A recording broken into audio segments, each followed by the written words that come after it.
Sean bienvenidos a la lectura del libro En mi casa. ¿Quién manda a quién? Continuamos con el capítulo 2, titulado El legado. Nuestro carácter es nuestro legado, en última instancia, un legado moral. Se trata de la recopilación de las cosas buenas y las malas que hicieron en favor y en contra de la gente. David Shapiro. ¿Se ha preguntado usted alguna vez cuál será el mayor legado que heredará a sus hijos? Esta pregunta la hace Reid en su artículo Construyendo legados. Cuenta este autor que cuando sus hermanos y él eran niños, su madre solía decirles: si hay algo en esta casa que les gustaría heredar cuando nosotros nos hayamos ido, póngale su nombre. Así no habrá peleas. El solo pensamiento de que un día sus padres no estarían con él entristecía a Reid, pero había sabiduría en las palabras de su madre. Había que escoger bien y sobre todo apurarse, porque el primero que pusiera su nombre a un objeto de valor se convertía en su dueño por derecho. El primer objeto que Reid quiso hacer suyo era un cuadro de un indio a caballo, pero cuando lo giró para escribir su nombre al dorso, ya se le habían adelantado. Al final se quedó con un viejo escritorio y un arma inservible que había pertenecido a sus antepasados. Pasaron los años y Reid tuvo 2 hijos, Andy y Molly. Un día, mientras recordaba las experiencias que más lo identificaban en su hogar paterno, le asaltaron las preguntas. ¿Qué legado dejaré a mis hijos? ¿Qué poseo ahora que más adelante pueda ser de valor para ellos?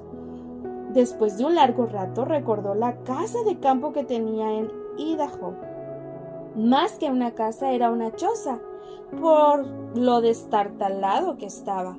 Pero cada verano que visitaba, toda la familia trabajaban unidos en las reformas. Era un gran desafío, sin agua, sin electricidad, sin algunas paredes y, para colmo, tener que desalojar a unas inquilinas que se habían adueñado del lugar, las ratas. Juntos, como familia, habían dedicado varios veranos para convertirla en un lugar acogedor.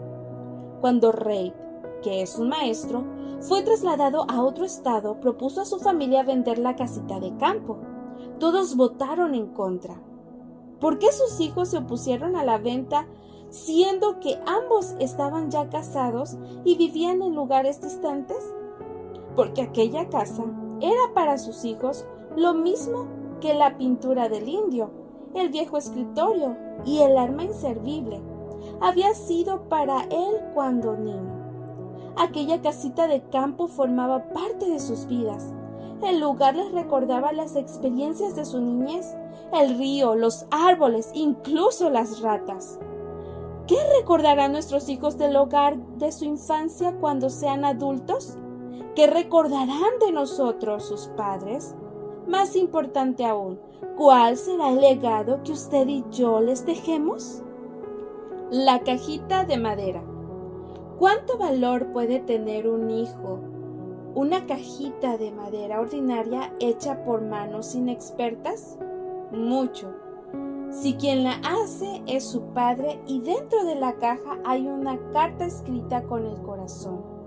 Esta es la experiencia de Steve. Cuenta Steve que una Navidad su padre hizo 3 cajitas de madera, una para cada uno de sus hijos. La cajita no era lo que uno podía llamar una obra de artesanía, ni mucho menos las uniones no encajaban bien. El acabado era rústico y no tenía letras en relieve, ni nada parecido. ¿Por qué entonces Steve conserva la suya como un gran tesoro? ¿Y por qué cada cierto tiempo la toma en sus manos y lee la carta que hay en su interior? Porque esa cajita le recuerda a un padre que siempre quiso hacer lo mejor para sus hijos. Un padre que con su ejemplo les enseñó el valor del trabajo duro y honrado y la importancia de ser responsables. ¿Y qué les dice su padre en la carta? En términos que quizás no podía expresar verbalmente, le escribió lo mucho que lo amaba y lo orgulloso que estaba de él. Cuenta Steve que su padre murió pocos días después de esa Navidad. Su partida no impidió, sin embargo, que él, al igual que sus hermanos, recibieran un legado que el paso del tiempo no ha podido borrar: el extraordinario amor de un padre expresado en una cajita ordinaria. Una huella indeleble. Mientras leía el artículo de Ray McCreary, vinieron a mi mente recuerdos de mi niñez. Mis padres ni siquiera terminaron la escuela primaria. Eran pobres, según la escuela de valores de este mundo, pero dueños de un tesoro que no se compara ni se vende: sus principios. Éramos 5 hermanos y crecimos en un barrio difícil de Caracas, en Venezuela. Aunque algunos de nuestros amigos provenían de familiares decentes y honorables en lo que a valores se refería, otros eran una mala influencia. Para estos últimos, el consumo de cigarros y alcohol era un asunto ordinario, así como las visitas a prostíbulos. ¿Cómo se les arreglaron nuestros padres para que nos mantuviéramos alejados de esos malos hábitos? Continuamente nos repetían que aprovecháramos las oportunidades que teníamos que estudiar, porque su único legado para nosotros consistía en que llegáramos a ser hombres y mujeres de bien, educados y de buenos modales. Más importante aún, a diario ellos mismos encarnaban los valores que nos predicaban. En materia de principios y valores, a pesar de no tener escuela, esos viejos sabían lo que estaban haciendo. Por supuesto, en un ambiente como el que nos rodeaba, se requería de cierta dosis de autoridad en el hogar. Esa autoridad la ejercía mi padre, y vaya que sí la ejercía. Con todo, mi tendencia era pasar mucho tiempo en la calle y descuidar los estudios. Recuerdo una noche en la que llegué a casa más tarde de la hora permitida por mi padre. Se me fue el tiempo jugando al dominó, con apuestas de dinero incluidas. Cuando regresé a casa, mi padre me pidió que recogiera mi ropa y me fuera. Al final, fueron las lágrimas de mi madre las que impidieron que se cumpliera su amenaza. Sobra decir que nunca más regresé tarde a la casa. Sin embargo, mis problemas con los estudios continuaron. La autoridad de mi padre se mantenía lejos de los vicios, pero no me motivaba a ser estudiante. Hasta que un día, no sé si con toda la intención, me enseñó una lección que no he podido olvidar. Durante las vacaciones, me llevó a su taller mecánico para que lo ayudara. Fue entonces cuando pude darme cuenta de lo mucho que mi padre debía trabajar para poner alimentos en nuestra mesa y para que nosotros pudiéramos estudiar. En particular recuerdo una noche en la que nos quedamos en el taller hasta que muy tarde, porque mi padre debía terminar de reparar un vehículo accidentado. Mientras golpeaba vez tras vez la parte del carro que había sufrido el impacto, gruesas gotas de sudor rodaban por sus mejillas. El mensaje estaba muy claro. Él se estaba sacrificando para que yo pudiera estudiar, y precisamente yo había tenido que repetir ese año por mal rendimiento escolar. Hoy, al recordar esa experiencia, entiendo perfectamente cuál fue el legado que dejó mi padre en mí, en lo que David Shapiro llama un legado moral. ¿Y qué es un legado moral? Es el documento vivo que escribimos sobre la clase de personas que somos y que permanece después que nos hayamos ido de este mundo. Esa noche, mientras sudaba copiosamente con cada martillazo, mi padre estaba revelando la clase de personas que era, y sin que se diera cuenta, me estaba entregando una parte de esa rica herencia. Aunque ya no está con nosotros, sus enseñanzas siguen vivas y permanecen en nuestro corazón. ¿Cuál es el legado moral que está dejando a sus hijos? La respuesta a esta pregunta tiene mucho que ver con lo que está ocurriendo ahora mismo en su hogar. Un legado de un padre. Recuerda el lector lo que señalamos en el capítulo 1 con relación a cuál debe ser nuestro objetivo a la hora de educar moralmente a nuestros hijos. Dijimos que el ideal debía ser educarlos para que sean buenos, es decir, no solo enseñarles a hacer el bien, sino especialmente a amar el bien.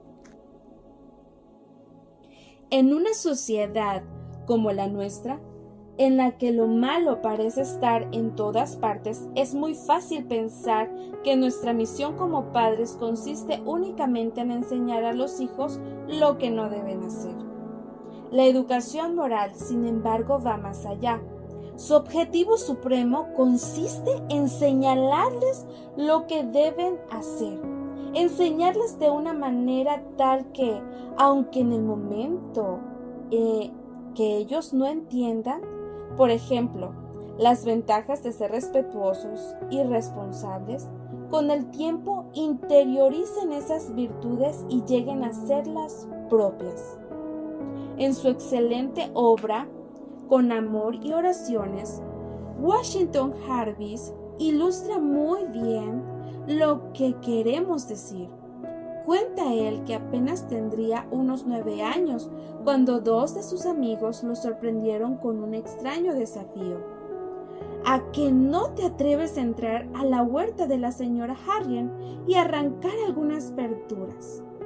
La huerta de la señora Harriet era la más grande del pueblo y ese solo hecho la convertía en una tentación para los muchachos. Además, si de algo se enorgullecía Jarvis, era de que no tenía miedo a nada. Así que en cuestión de segundos, sus amigos vieron cómo arrancaba primero las zanahorias, luego las cebollas, después los rábanos.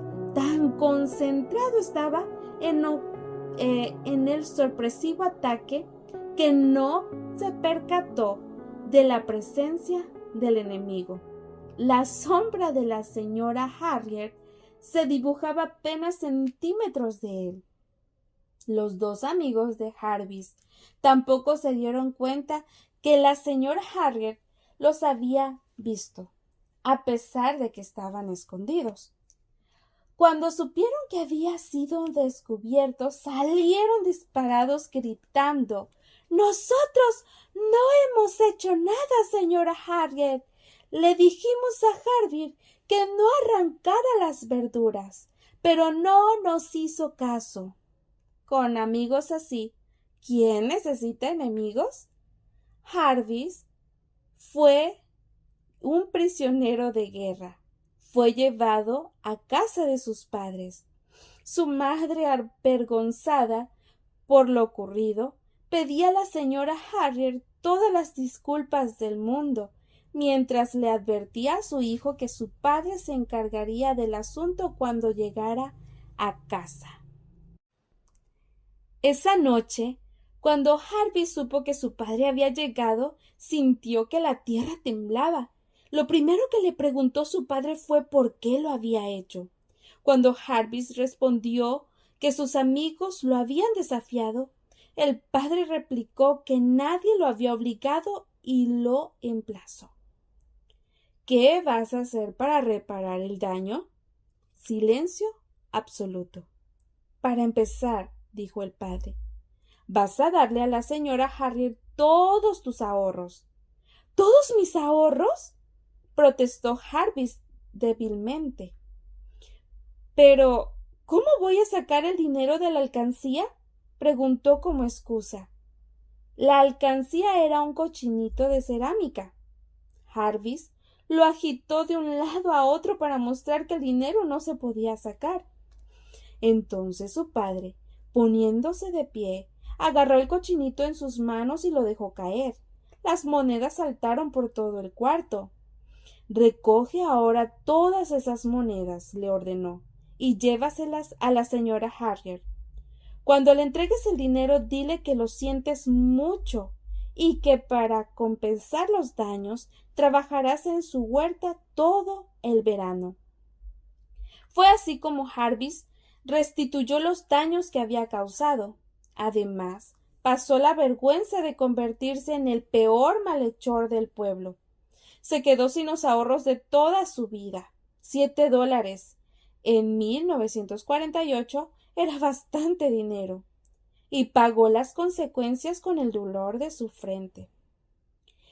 El castigo no se redujo ni siquiera en un día, ni se le devolvió un solo centavo de sus $7.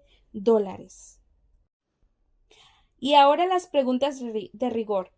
¿Fue esa una pena muy severa para un niño de 9 años?